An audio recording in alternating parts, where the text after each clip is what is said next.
So where Niger coup, where was Ecowas when Mali, Guinea, and Burkina Faso were captured?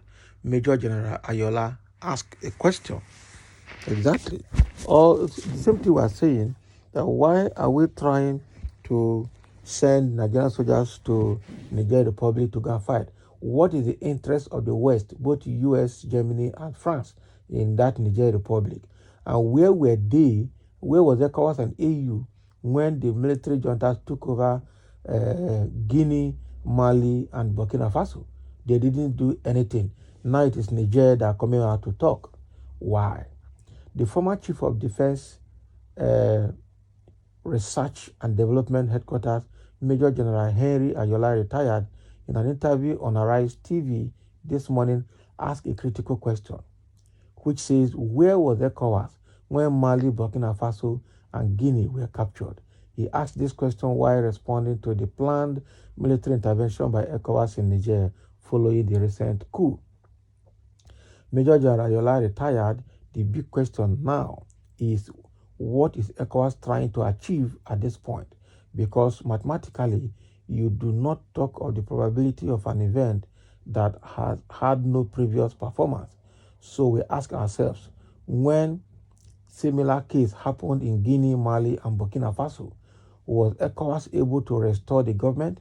Where was ECOWAS when those countries were captured? Yes, they placed sanctions on them, but did it restore the government? No. Okay. Revealing what ECOWAS should do, he said what they should do now is to map out a periodic plan that will restore democracy in Niger, because those guys in Niger have gone ahead to make some appointments, and we are even hearing that they have positioned people for governors in various states. Okay. And that's exactly the question Nigerians are asking. Where was ECOWAS? Okay, when military took over Guinea, Burkina Faso, and Mali. Apart from that, the war that Nigerians went to fight in Liberia and Sierra Leone, what are the outcomes to today? Where is Liberia and where is Sierra Leone? Okay, did they follow constitutional orders? We don't know. Okay, so the truth is, Nigeria does have war in Niger. We don't have concern, we don't have any interest there.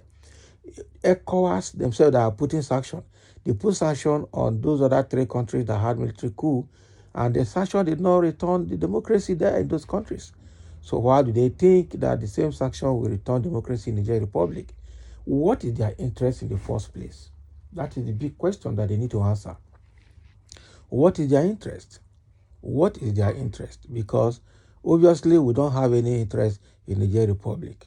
So what he's saying is that ECOWAS should go and map out a long-term plan of returning democracy in that country, because the big guys have gone ahead to appoint military administrators and governors in all the states of the country. Okay? And I've even threatened that, in fact, they said they're going to prosecute the ousted military junta effective immediately. I also threatened ECOWAS that if they enter Niger Republic with soldiers, they will have no option but to kill the man. And again, news is also filtering in that the Wagner PSC of Russia have also arrived in Niger Republic to protect the military junta.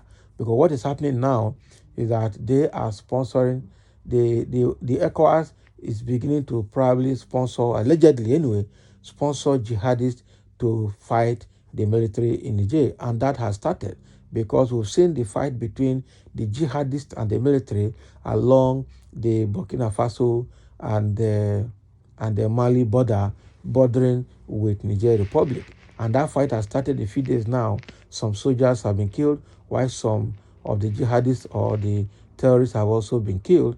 And I'm sure that must be a sponsor terrorism to destabilize the military junta's government. So it's something that we really need to pay attention to. ECOWAS is not taking the right step. They have been blamed by everybody in Nigeria and almost everybody across West African countries and some other people. And now they really need to restrict. I think what they're doing is damage control, because they know that they took the wrong step in the first place by declaring military invasion on Niger Republic. Now they have seen that it's not going to work. They are beginning to retrace their steps. They are beginning to do something different.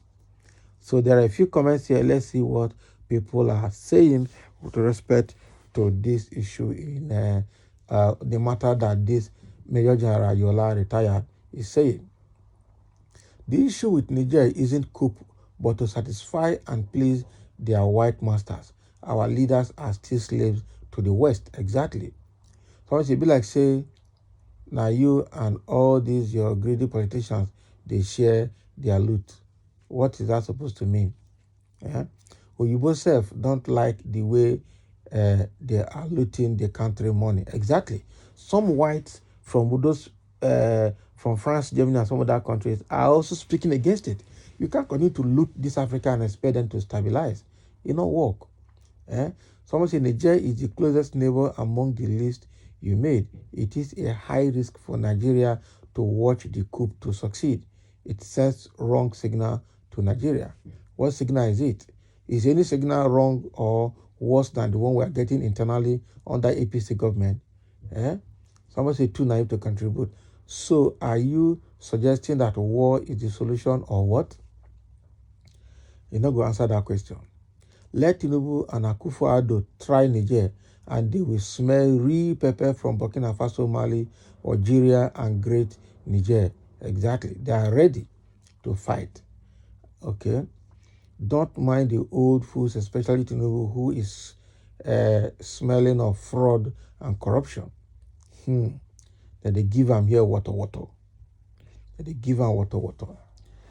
General, it is because those countries don't have uranium and the government in third world, especially Africans, are still slaves. So you see them running up and down because of the money from USA and France. But the scenario in Niger Republic is slightly complex. Ecowas, AU leaders, especially Tinubu, should tread with caution or with care. His ambition should not be a reason to shed innocent blood, especially Niger Republic, a long-time ally of Nigeria, where not is dominated by Muslims, especially those that voted for him in Muslim president for OIC, that is Organization of Islamic Countries agenda. I think it's because of the fear of the unknown. So the fact here remains that Nigeria does not have any stake in that war. Okay? These people are just like what somebody is saying here. Burkina Faso, Guinea, and Mali don't have anything that interests the West. But in Niger, they have a lot that interests the West, and that is uranium and gold. And it is obvious, it's been revealed too, U.S. military has a base in Niger protecting that area where the uranium is located, while France also has their own base in Niger, also exploiting that same uranium, and both of them are sharing it in the international community, and nothing is coming back for the development of Niger. The guys are tired of the government and need a change. There's nothing anybody can do about it. They should be left alone to effect their change that they are looking for. So thank you for listening. And let's have a comment on this statement made by this retired Major General Ayola himself.